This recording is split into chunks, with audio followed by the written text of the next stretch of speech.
ሐዋርያት አሉ፣ በዚህ ዘመን ነቢያት አሉ። እውነተኛ መልእክት ያለን ሰዎች ነን እኛ። ሐሰትን አናወራም። የምንናገረው ወንጌል የተሸቀጠ አይደለም፣ ቅን የሆነ እንደወረደ ነው የምንናገረው። ሰሞኑን ባለው ጉዳይ የቃለ ሕይወት ቤተክርስቲያን የሐዋርያትን አገልግሎት አንቀበልም፣ ነቢያትን በብሉይ ኪዳን የቀሩ ስለሆኑ አያስፈልጉም፣ ከደሱ በመቀበል መካነ ኢየሱስ መድረካችንን ለማንም አናጋራም፣ ከኛም ማንም ሰው ሄዶ ሌላ ቦታ አያገለግልም። አንድ ነገር ስንቃወም ግልጽ አድርገን መቃወም አለብን። ሐሰተኞች ሐዋርያትን አንቀበልም፣ ሐሰተኞች ነቢያትን አንቀበልም። የሐዋርያትና የነቢያት አገልግሎት በእውነት ቆሟል ወይ? ሐሰተኛ ነቢያት አሉ ወይ? በመጽሐፍ ቅዱስ ውስጥ ሐሰተኛ ሐዋርያት አሉ፣ ሐሰተኛ ነቢያት አሉ፣ ግን እውነተኛ ነቢያትም ደግሞ አሉ። ሐዋርያዊ የሆነ ተልእኮ ክርስቶስ ባልተሰበከበት ስፍራ የሚላክ ሰው ነው። አዲስ አበባ ላይ ተቀምጦ ሐዋርያ ነኝ ቢል ሚዛኑን አይደፋም። ክርስቶስ ያልተሰበከበት ቦታ መሄድ አለበት። ሐዋርያትን፣ ነቢያትን፣ እረኞችን፣ አስተማሪዎችን፣ ወንጌላውያንን ለቤተ ክርስቲያን የሚሰጠው ክርስቶስ ነው። ሐዋርያት የሉም በዚህ ዘመን፣ ነቢያት የሉም በዚህ ዘመን ካልን ስለ እረኞች ምን ልንል ነው? ኢትስ አ ፓኬጅ። ሐሰተኛውን መቃወም እውነተኛውን እንድንገፋ ግን ማድረግ የለበትም።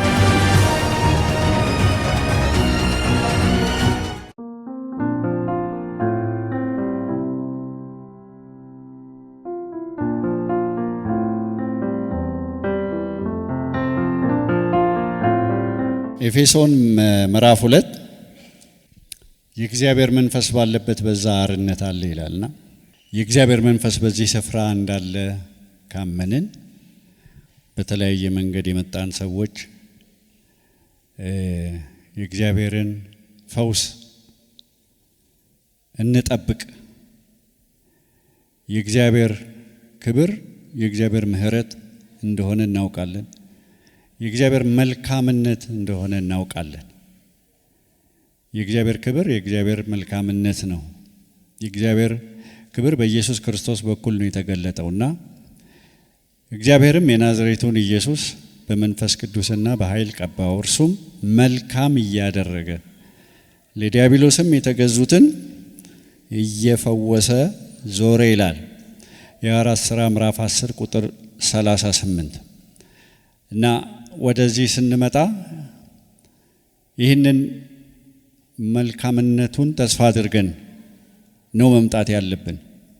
የታመምን ሰዎች እንደምንፈወስ እዚህ ስፍራ ፈውስ እንዳለ ደጋግሜ እንደምናገር ተሳልመን የምንመለስበት የሃይማኖት ቤት አይደለም። ይሄ ቤት ከእግዚአብሔር ጋራ ከመገኘቱ ጋራ የምንገናኝበት፣ ከሱ የምንሰማበት፣ ለሕይወታችን አቅጣጫ የምንቀበልበት፣ ደግሞም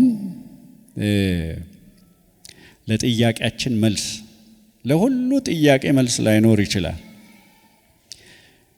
ለዋናው ጥያቄያችን መልስ አግኝተናል፣ ኢየሱስ ክርስቶስ እንደሆነ። ግን ግራ ገብቶን መተን ግራ ገብቶን መውጣት የለብንም። ከሱ ኤክስፔክት ስናደርግ፣ ከሱ ስንጠብቅ፣ ግራ ገብቶን የመጣን ሰዎች ጠላቶቻችንን ግራ ለማጋባት ነው የምንወጣው። ዮሐንስ ወንጌል ምዕራፍ 1 ላይ ብርሃኑም በጨለማ ይበራ ነበረ፣ ጨለማውም አላሸነፈውም ይላል። እዚህ ስፍራ ጨለማ ሊያሸንፈው የማይችል ብርሃን አለ። እሱም የእግዚአብሔር ቃል፣ የጌታ መገኘት።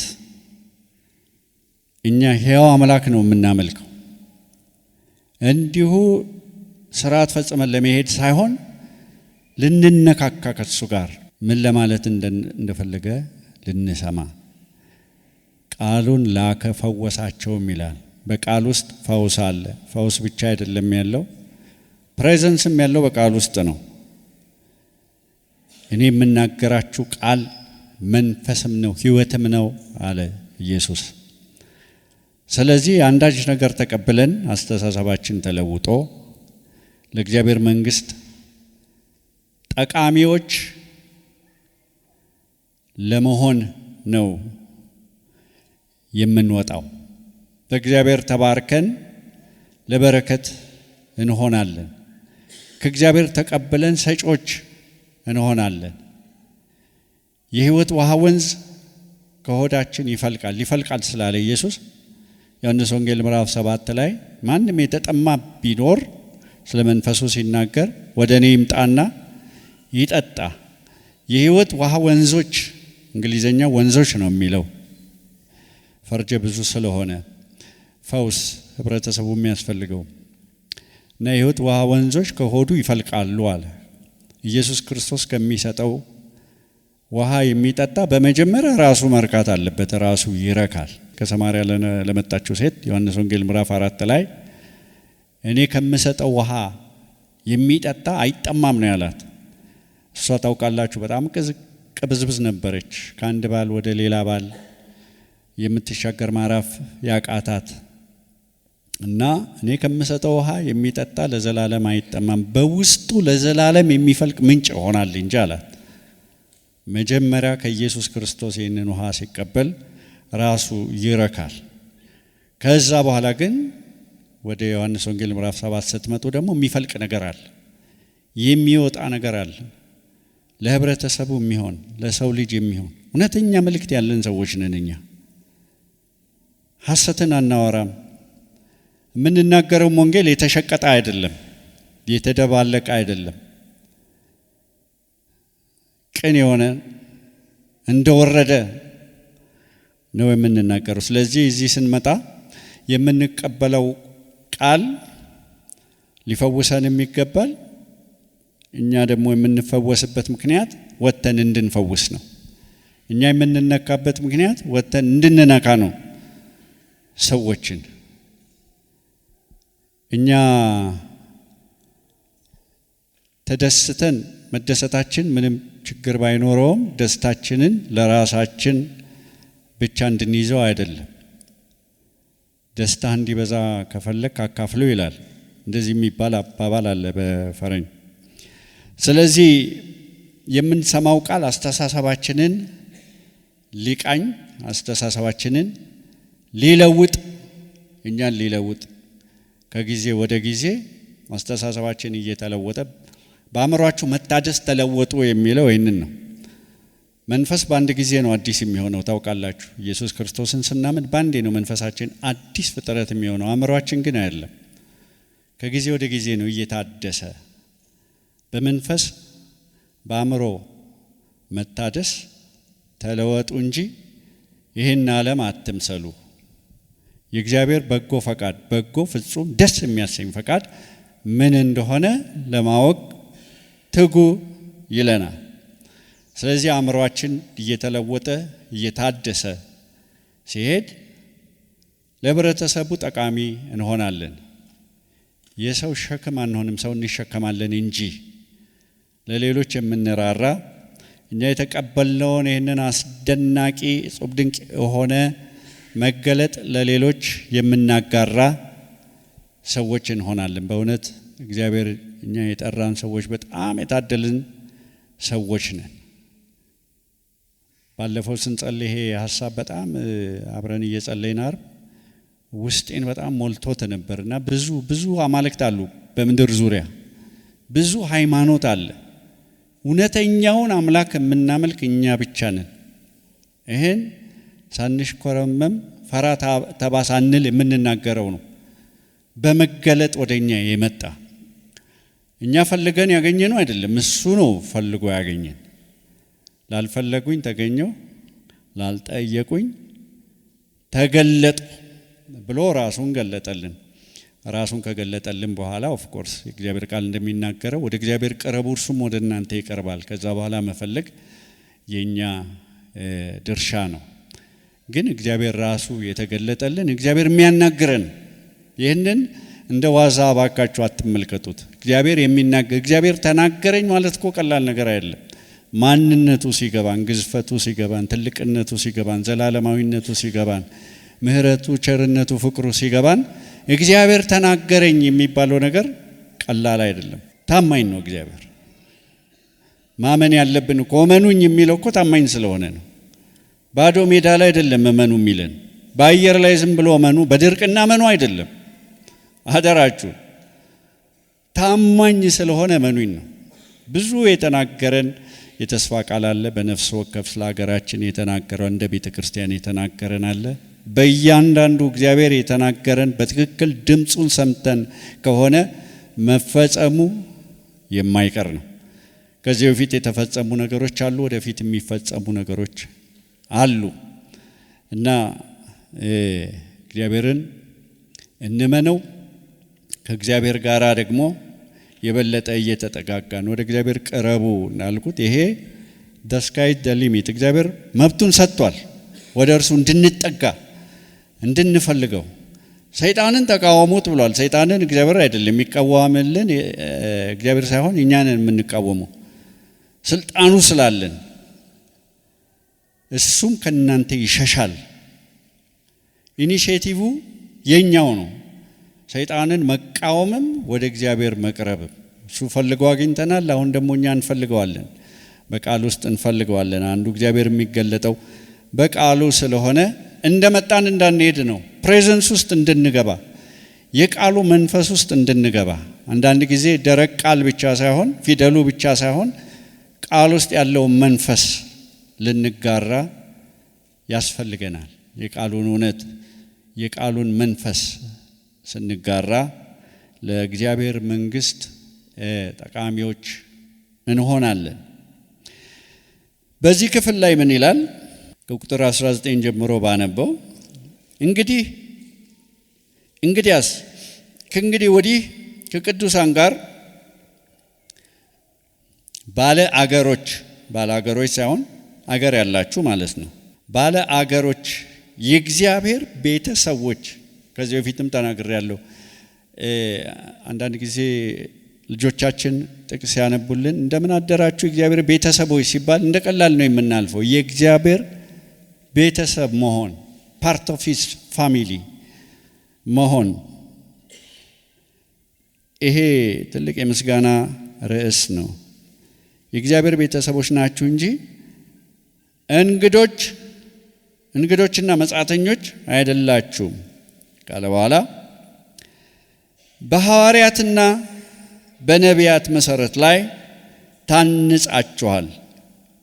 የማዕዘኑም ራስ ድንጋይ ክርስቶስ ኢየሱስ ነው። በእርሱም በኢየሱስ ክርስቶስ ሕንፃ ሁሉ እየተጋጠመ በጌታ ቅዱስ ቤተ መቅደስ እንዲሆን ያድጋል። በእርሱም እናንተ ደግሞ ለእግዚአብሔር መኖሪያ ለመሆን በመንፈስ አብራችሁ ትሰራላችሁ። ለእግዚአብሔር መኖሪያ ለመሆን የጌታ እራት ቀን የነበራችሁ ሰዎች ይህንን ሐሳብ በደንብ ተመልክተናል። ምን ያህል ከዛ በኋላ እንዳብሰለሰላችሁት፣ እንዳጤናችሁት፣ እንዳሰላሰላችሁት አላቅም። የእግዚአብሔር መኖሪያ መሆን፣ ለእግዚአብሔር ማደሪያ ለመሆን መመረጥ፣ በኢየሱስ ክርስቶስ ሰውነት መፍረስና እንደገና ከሙታን በመነሳቱ የተመሰረተው ያ አካል ያ ብልቶች የሆንበት አካል እዛ ላይ ፓርት ኦፍ ዳት መሆን እንዴት ታላቅ ነገር እንደሆነ ሊገባን ይገባል። ብዙ ጊዜ ቤተ ክርስቲያን ሲባል ሰዎች ሕንፃ ነው የሚመጣላቸው። እኛን ነው እግዚአብሔር የሱ ማደሪያዎች እንድንሆን የመረጠን። ስለዚህ መሰረቱን እዚህ ላይ ምን ብሎ ይናገራል? በሐዋርያትና በነቢያት መሰረት ላይ ነው የታነጻችሁት፣ የተገነባችሁት። ሕንፃው እየተገነባ ነው። መሰረቱ ግን በሐዋርያትና በነቢያት የተጣለ ወይም ደግሞ የተመሰረተ ነው ይልና የማዕዘኑም ራስ ድንጋይ ክርስቶስ ኢየሱስ ነው። የቀድሞ ሕንፃዎች ሲሰሩ የማዕዘን ራስ የሚባል ድንጋይ አለና ሕንፃው በዛ ልኬት ነው የሚሰራው፣ ዝንፍ ማለት የለበትም። ስለዚህ የማዕዘን ድንጋይ አሁን ዝም ብሎ ለሲምቦል ነው የሚቀመጠው። የዛን ጊዜ ግን ወሳኝ ነው ለአንድ ሕንፃ በትክክል መሰራት እና ኢየሱስ ክርስቶስ ነው ያ ማዕዘን ብሎ ነው የሚነግረው። ይሄ የሐዋርያትና የነቢያት መሰረት ምንድነው ካላችሁ የማቴዎስ ወንጌል ምዕራፍ 16 ላይ ኢየሱስ ክርስቶስ ደቀ መዛሙርቱን ከጠየቃቸው በኋላ ሰዎችን የማን እንደሚሉ ምን ትሰማላችሁ ምን ይባላል ካላቸው በኋላ መጨረሻ ላይ አሁን ረጅሙን ነገር ለማሳጠር እናንተ ማን ትሉኛላችሁ ሲላቸው ከእግዚአብሔር አብ በመጣ መገለጥ ጴጥሮስ አንተ የሕያው የእግዚአብሔር ልጅ ነህ እንዳለው እናስታውሳለን። ከዛ በኋላ ኢየሱስ ክርስቶስ በዚህች ዓለት ላይ የአንዳንድ የእምነት ክፍሎች በጴጥሮስ ላይ ነው እግዚአብሔር ቤተክርስቲያን የመሰረተው ይላሉ። ግን አይደለም። በጴጥሮስ ላይ እግዚአብሔር ሊመሰርት አይችልም። ምክንያቱም ጴጥሮስ ስምዖን እያለ ሸምበቆ ነበረ፣ አቋም የሌለው ሰው ነበረ። በኋላ ግን ኢየሱስ ክርስቶስ ጴጥሮስ ድንጋይ አለት ብሎ ስም ቢቀይርለትም ባህሪው በጣም አስተማማኝ እንዳልሆነ እናውቃለን። ይልቁንስ ኢየሱስ ክርስቶስ ይችን ቤተክርስቲያን የመሰረተው በዚህ መገለጥ ላይ ነው። ስለዚህ መሰረቱ ምንድነው ካላችሁ ኢየሱስ ክርስቶስ የእግዚአብሔር ልጅ መሆኑን ማመን፣ እንደሞተ ማመን፣ ከሙታን እንደተነሳ ማመን። ለዚህ ነው በዋናነት መልእክታችን ኢየሱስ ክርስቶስ የሆነው። ከሀ እስከ ፐ ከመጀመሪያ እስከ መጨረሻ ድረስ በሱ የተከናወነ ስለሆነ መልእክታችን እሱ መሆን ያለበት ለዚህ ነው። ስለዚህ መሰረቱ ያ ነው። ሌላ መሰረት ሊመሰረት አይችልም። ከኢየሱስ ክርስቶስ ሌላ መሰረት የለም። ከተመሰረተው ሌላ መሰረት የለም። ግን ይህንን በሐዋርያትና በነቢያት መሰረት ላይ ታንጻችኋል በሚለው ሐሳብ ላይ ጥቂት ሰሞኑን ባለው ጉዳይ እንድንነጋገር ፈልጋለሁ። በሚዲያ ላይ መነጋገሪያ ሆኗል። ሁላችንም ስለዚህ ነገር እናውቃለን ይመስለኛል። የቃለ ሕይወት ቤተክርስቲያን እግዚአብሔር የተጠቀመባት በጣም አንጋፋ የሆነች ቤተክርስቲያን ነች እና ጌታ ይባርካቸው ወጥተው የሐዋርያትን አገልግሎት አንቀበልም። ለምን? ኦሬዲ ሐዋርያት እና ነቢያት መሰረቱን ሰርተው ጨርሰዋል። ስለዚህ ከዚህ በኋላ ሐዋርያት የሉም። እኔ የሰማሁት ትክክል ከሆነ ጥቂት በሰማሁት መሰረት እኛ እንደ ሐዋርያ የምናያቸው ሚሽነሪዎች ናቸው። ወደ ተለያየ ሀገር ሚሽነሪዎች እንልካለን። ሐዋርያ አላልናቸውም እንጂ እንደ ሐዋርያት የምናያቸው እነሱ ናቸው። እዚህ ሐዋርያትን አንቀበልም የሚል ነገር ሰምቻለሁ። ነቢያትም በብሉይ ኪዳን የቀሩ ስለሆኑ ከዛ ወዲያ በአዲስ ኪዳን ውስጥ ነቢያት አያስፈልጉም፣ ትንቢቱ ሁሉ ስለተፈጸመ የሚል አይነት ይመስለኛል። ከደሱ በመቀበል መካነ ኢየሱስም ሁላችሁም እንደምታውቁት እንደ ቃለ ሕይወት ቤተክርስቲያን በጣም አንጋፋ የሆነች ቤተክርስቲያን ነች።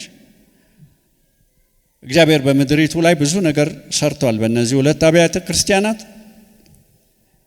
የፕሮቴስታንቱ ቁጥር በጣም በዝቷል ስንል የአንበሳውን ድርሻ የሚወስዱት እነዚህ ሁለት አብያተ ክርስቲያናት እንደሚሆኑ አስባለሁ። ስለዚህ ፒላር ናቸው፣ ምሰሶ ናቸው እና የሚናገሩትም ነገር ተጽዕኖ ቀላል አይሆንም። የመካነ ኢየሱስ ቤተክርስቲያን ከቃለ ሕይወት ቤተክርስቲያን አለፍ በማለት መድረካችንን ለማንም አናጋራም፣ ከኛም ማንም ሰው ሄዶ ሌላ ቦታ አያገለግልም የሚል ነገር ሲናገሩ የሰማው ይመስለኛል። ይህ በጣም አደገኛ ነው። ይህ የአንድነትን መንፈስ የሚሸረሽር የሚንድ መንፈስ ቅዱስ ያፈረሰውን በአብያተ ክርስቲያናት መካከል የነበረውን ቅጥር እንደገና መልሶ የሚገነባ አደገኛ አካሄድ ይመስለኛል። የቃለ ሕይወት ቤተክርስቲያን ነገሩን ስለጀመረችው በእውነት ጌታ ይባርካችሁ ማለት ፈልጋለሁ። ግን ፍርሃቴ ምንድነው? አንድ ነገር ስንቃወም ግልጽ አድርገን መቃወም አለብን። ሐሰተኞችን አንቀበልም። ሐሰተኞች ሐዋርያትን አንቀበልም። ሐሰተኞች ነቢያትን አንቀበልም ነው እንጂ መባል ያለበት ሐዋርያትን በአጠቃላይ አንቀበልም፣ ስራቸው አልቋል። በነገራችን ላይ ሴሴሽኒስቶች የሚባሉ አሉ። በሐዋርያቱ ዘመን ተአምራቶች አብቅተዋል፣ ተፈጽመዋል። አንዳንዶቹ ፈውስንም ትንቢትንም በልሳን መናገርንም አብሮ በጣም አሁን አንዱ ወደ ጌታ ሄዷል። በጣም ተደማጭ ሆኖ የተከበሩ ሰዎች እንደዚህ የማይቀበሉ ሰዎች አሉ። ፔንቴኮስታል የሆነውን ነገር በሙሉ የማይቀበሉ ሰዎች አሉ። ግን እኛ እምነታችንን መለካት ያለብን በነገራችን ላይ እዚህችንን ቤተክርስቲያን አቋም በጥቂቱ ለመግለጥ ነው፣ ከእግዚአብሔር ቃል አንጻር ነው። አንድ ሐሰተኛ አሰራር ለመሸሽ ብለን ወደዚህኛው ጥግ መሄድ አግባብነት የለው። የብልጥግና ወንጌልን ለመቃወም ብለን የድህነት ወንጌል መሰበክ የለበትም። ባለፈው ሳምንት እንደሰማነው ወንጌል ክርስቶስ ነው እንጂ ማጣትም ማግኘትም አይደለም። በክርስቶስ መርካት ነው። በጣም አስደስቶኛል። ቢሆንም የእግዚአብሔር ቃል ስለዚህ ነገር ምን ይላል? አንድ ሌላ ነገር እዚህ ላይ መጨመር ፈልጋለሁ እንድታስተውሉ ስለምፈልግ። ጠላት በአንድ ነገር ከተበሳጨ፣ በጣም ከተቃወመ አንድ፣ ሁለተኛ ደግሞ ያንን ነገር ለመኮረጅ ኮፒ ለማድረግ ከሞከረ ሁለት፣ ያ ነገር የእግዚአብሔር ነው ማለት ነው። በልሳን መጸለይን በልሳን መናገርን ባለማጋነን ምናልባት ጠላት ለ100 ዓመታት ያህል ተቋቁሞታል። አደጋ ቢኖረው ነው ለሱ። በነገራችን ላይ እግዚአብሔር መሳሪያ ሰጥቶናል፣ መሳሪያዎች ሰጥቶናል፣ መንፈሱን ሰጥቶናል፣ ቃሉን ሰጥቶናል። እንደገና ደግሞ ከሱ ጋር ኮሚኒኬት የምናደርግበትን ይህንን ቋንቋ ሰጥቶናል። መጠቀም የኛ ነው። በሐሰተኞች ላለመታለል የእግዚአብሔር ቃል አለልን። ውስጣችንን ደግሞ ማድመጥ እንችላለን። ቅባቱ ያስተምራቸዋል። ማንም እንዲያስተምራቸው አያስፈልግም ሲል ዮሐንስ አስተማሪዎች አያስፈልጉም እያለ አይደለም። ኢቭን የሚያስተምረውን ሰው የምትመረምሩበት መንፈስ አላችሁ እያለ ነው። ስለዚህ ጠላት አንድን ነገር ከኮረጀ ወይም ደግሞ አንድን ነገር በጣም አበክሮ ጥርሱን ነክሶ ከተቃወመ ከተቋቋመ ቤተክርስቲያን ውስጥ ልንነቃ ይገባል። አብረው ከሚቃወሙ ጋር መቃወም የለብንም። ወደ እግዚአብሔር ቃል ነው መመለስ ያለብን። እንደ ቤሪያ ሰዎች ነው መሆን ያለብን።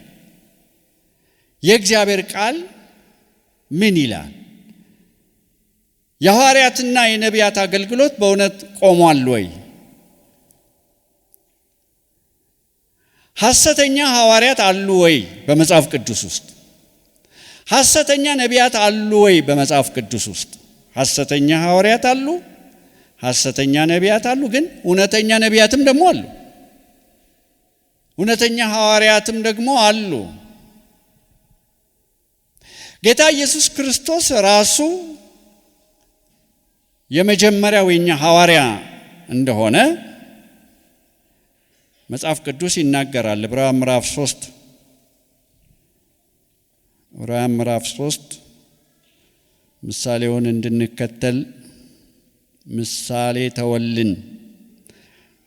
ስለዚህ ይላል፣ ቅድም ተደነቁበት ያልኳችሁን ጉዳይ ከሰማያዊ ጥሪ ተካፋዮች የሆናችሁ ከዚህ ዲቫይን ኮሊንግ ተካፋዮች የሆናችሁ ለዚህ ነው ይሄ ሃይማኖት አይደለም እላችሁ። ከሰማይ የመጣ ነገር ነው። ከሰማይ የወረደ ነገር ነው። ፓርቴከርስ ተካፋዮች ሆነናል። ተካፋዮች ሆናችሁ ቅዱሳን ወንድሞች ሆይ የሃይማኖታችንን ሐዋርያና ሊቀ ካህናት ኢየሱስ ክርስቶስን ተመልክተን ይላል። የእምነታችን ሐዋርያ የሃይማኖታችን ሲል የእምነታችን ሐዋርያ ማለት የእምነታችን ፈርቀዳጅ ማለት ነው። አስቀድሞ የሄደና ያሳየን ዱካዬን ተከተሉ ብሎ ያሳየን መንገድ የመረቀልን ማለት ነው። የእምነታችን ዋነኛም ማለት ነው። ሊቀ ካህንም ነው፣ ሐዋርያም ነው፣ ንጉስም ነው። ሐዋርያ ብቻ ግን አይደለም፣ ኢየሱስ ክርስቶስ ነብይም ነው። እንደገና ደግሞ እሱ ስለ ኢየሩሳሌም ባለቀሰ ጊዜ በቃ እግዚአብሔር የሚልክላቸው ነቢያቶችን በሙሉ እንዳልተቀበሉ እንደገደሉ አልፎ አልፎ አልቅሶ መስክሮባቸዋል። ስለ ራሱ ሲናገር ነቢይ በገዛ ቤቱና ሀገሩ በስተቀር ሳይከበር አይቀርም ብሏል። ይህ ብቻ አይደለም ግን የሐዋርያት ሥራ ምዕራፍ 3 ላይ ስለ ኢየሱስ ክርስቶስ ሲመሰክር ጴጥሮስ ሙሴ ለሕዝቡ ምን ብሎ ነበር አለ? እንደኔ አይነት ነቢይ እግዚአብሔር ያስነሳላቸዋል። ስለዚህ ኢየሱስ ነቢይ ነው ማለት ነው። ግን እሱን የማትሰማ ነፍስ ሁሉ ከሕዝብ ተለይታ ትጠፋለች። የሙሴን ትንቢት አንስቶ ነው እዛ ላይ ለሕዝቡ የሚያስጠነቅቃቸው። ስለዚህ ኢየሱስ ክርስቶስ ነቢይም ነው ሐዋርያም ነው። በዛ መሰረት ላይ ተመስርተናል። ስለዚህ በዚህ ዘመን አገልግሎት የለም ወይ? ሐዋርያ የለም ወይ? ነቢይ የለም ወይ? ሐዋርያ ሲጀመር የክርስቲያናዊ ቃል አይደለም። ኢየሱስ ክርስቶስ ከሌላ የተዋሰው ሐሳብ ነው። ከዛ በፊት የነበረ ሐሳብ ነው። የግሪኮች ሐሳብ ነው። አፖስቶሎስ ይባላል በግሪኮች። በዛ ዘመን ግሪኮች ከሮማውያን በፊት በኋላ ሮማውያን መጥተው በቅኝ ግዛት አገዛዝ ስር አስገቧቸው እንጂ በመላው በነበረው ዓለም ላይ የሰለጠኑ እንደነበሩ እናውቃለን። ስልጣኔያቸው እስካሁን ድረስ ተጽዕኖ እንዳለውም እናውቃለን። አብዛኛው ሳይንሳዊ ቃላቶች ከግሪክ የመጡ ስለሆኑ ግሪኮች ስልጣኔያቸውን፣ አርታቸውን፣ ፍልስፍናቸውን እነዚህ አፖስቶሎስ በተባሉ ቲም ወደ የአገሩ ሁሉ ይልኩ ነበረ። እነዚህ ሰዎች አፖስቶሎስ የተባሉ ሰዎች የሚሰሩት ምንድነው? በዋናነት የግሪክን ስልጣኔ ወስደው በሌላ አገር ላይ ያንን መስራት፣ ያንን ማስረግ። አሁን በጣም ይሄ ማስረጽ እየተባለ ነው፣ ግን ግዕዙ ተገልብጠው ነው እንደዛ የሆኑ ታውቃላችሁ። መስረጽ መውጣት ነው፣ መስረግ መግባት ነው። እና ማስገባት ያሰርጉ ነበረ፣ ፍልስፍናቸውን ያሰርጉ ነበር በየሄዱበት ቦታ።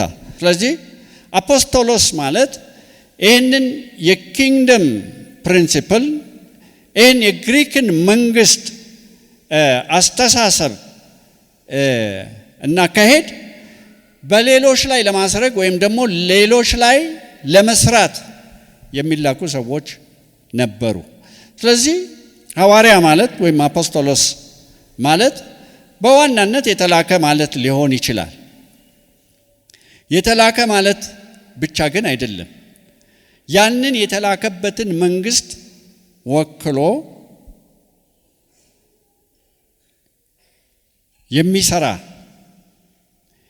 የመንግስቱን ዲዛይን የዛን የመንግስቱን እቅድ ሌላ ቦታ ላይ የሚሰራ ማለት ነው። ስለዚህ ሐዋርያ ሲባል በጌታ ኢየሱስ ክርስቶስ አስተሳሰብ መሰረት እነዚህ ሰዎች ሄደው የነገራቸውን የመንግስቱን ፕሪንሲፕል መንግስቱ ፕሪንሲፕል ስላለው መንግስቱ ስርዓት ስላለው የነገራቸውን ያንን ስርዓት ሄደው በሌላ ስፍራ ላይ እንዲሰሩ የሚላኩ ሰዎች ማለት ነው።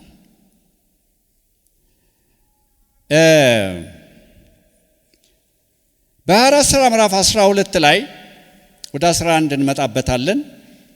12 ላይ ግን ጳውሎስ በዛ ስፍራ ስለተነሱ ሐሰተኛ ሐዋርያት ከተናገረ በኋላ የሱ ሐዋርያነት የሱ አፖስትልሺፕ ጄኒዩን መሆኑን እውነተኛ መሆኑን ከገለጠበት መንገድ አንደኛው በድንቆች፣ በተአምራቶች፣ በምልክቶች ደግሞም በብዙ ትዕግስት የተገለጠ ነው ይላል። ስለዚህ ሐዋርያ የሚገለጥበት አንድ ጄኒዩን የሚያደርገው ተልእኮን ጄኒዩን የሚያደርገው ነገር አለ ማለት ነው። አንደኛ መላኩ ነው። ሁለተኛ በሕይወቱና በአገልግሎቱ ድንቆች፣ ምልክቶች፣ ተአምራቶች መኖራቸው ነው። ሶስተኛ ደግሞ በብዙ ትዕግስት ሲል ትክክለኛውን ትርጉም ስታዩት በብዙ መጽናት። ለምንድነው መጽናት ያስፈልገው? ጥያቄ ማንሳት አለብን። ለምንድነው ምልክቶች፣ ድንቆች፣ ተአምራቶች ያስፈለጉት? ጥያቄ ማንሳት አለብን። በዋነኝነት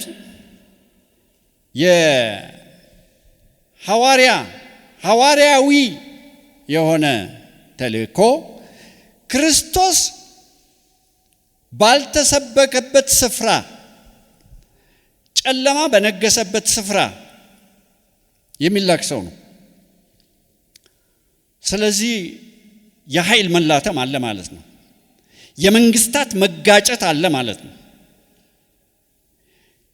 በዛ ህዝብ ላይ በዛ አካባቢ ላይ ሲሰራ የነበረውን የዲያብሎስን መንግስት የጨለማውን አሰራር መተት፣ አስማት፣ ድግምት፣ ሟርትና ጥንቆላ የሰለጠነበትን አካባቢ በመንፈስ ቅዱስ ኃይል በተአምራቶች፣ በድንቆች፣ በምልክቶች በመጋፈጥ የክርስቶስን ባንዲራ በዛ ስፍራ እንዲተክል ይጠበቅበታል። ስለዚህ አዲስ አበባ ላይ ተቀምጦ ሐዋርያ ነኝ ቢል ሚዛኑን አይደፋም። ቢሮ ተቀምጦ መሄድ አለበት። ሐዋርያ መጋፈጥ አለበት። ክርስቶስ ያልተሰበከበት ቦታ መሄድ አለበት። ትዕግስትም የሚያስፈልገው ለዚህ ነው። ጽናትም የሚያስፈልገው ለዚህ ነው። ምክንያቱም አንድ አካባቢ ወንጌል ያልተሰበከበት አካባቢ፣ ወንጌል ሰምተው የማያውቁ ሰዎች አካባቢ ሄዳችሁ ወንጌል ብትሰብኩ፣ ሰው መናጠቅ ቢጀምሩ፣ ሰዎች መዳን ቢጀምሩ፣ ሰዎች መፈወስ ቢጀምሩ፣ አጋንንቶች መውጣት ቢጀምሩ ሰይጣን በምንም አይነት ዝም ብሎ ሊያያቸው አይችልም። ክርስትና በየትም አይነት አቆጣጠር አልጋ ባልጋ አይደለም። መጋደል የሚባል ነገር አለ። ኮንፍሊክት አለ። የምንጋፈጠው መንግስት አለ። ይህ የምንጋፈጠው መንግስት ምናባዊ መንግስት አይደለም። አይዲያሊስቲክ የሆነ የማይታይ የማይዳሰስ ይሁን እንጂ ሐሳባዊ ያልሆነ ምናልባት ከዚህ ከገሃዱ ዓለም ይልቅ እውን የሆነ መንግስት ነው። አለቆች የሚባሉ ያሉበት፣ ስልጣናት የሚባሉ ያሉበት፣ ይህን ጨለማ ዓለም የሚገዙ ገዦች ያሉበት፣ በሰማያዊ ስፍራ ያሉ የክፋት መንፈሳዊ ሰራዊት ኃይላት wicked forces of evil የክፋት ኃይላት ያሉበት፣ ከነሱ ጋር የምንፋለምበት፣ ለዚህ ነው ከሰማይ ጋር መናበብ ያለብን። ጥብቅ ጸሎት የሚያስፈልገው ለዚህ ነው። ጸሎት ከዚህ በፊት እንደተናገርኩት ርዝመቱ ብቻ ሳይሆን ጥብቀቱ ነው። ኤልያስም አጥብቆ ጸለየ፣ ሰማይ ተዘጋ። እንደገና አጥብቆ ጸለየ፣ ሰማይ ተከፈተ። you should mean business። በጸጋ ስለዳንን እግዚአብሔር ደስታና ሰላም ስለሞላን ክርስትና ህይወት ዋዛ ፈዛዛ የሚመስላቸው ሰዎች አሉ። በተለይ አሁን ትውልድ በትምህርታቸው ሰዎች አስተውታል። ኮንፍሊክት እንደሌለበት፣ መላተም እንደሌለበት፣ ትግል እንደሌለበት፣ መቁሰል፣ መውደቅ፣ መነሳት እንደሌለበት ያስመስላሉ። ግን አይደለም። ክርስትና ኮንፍሊክት አለው። ስለዚህ እነዚህ ሐዋርያት ሬዲ ሆነው መሄድ አለባቸው።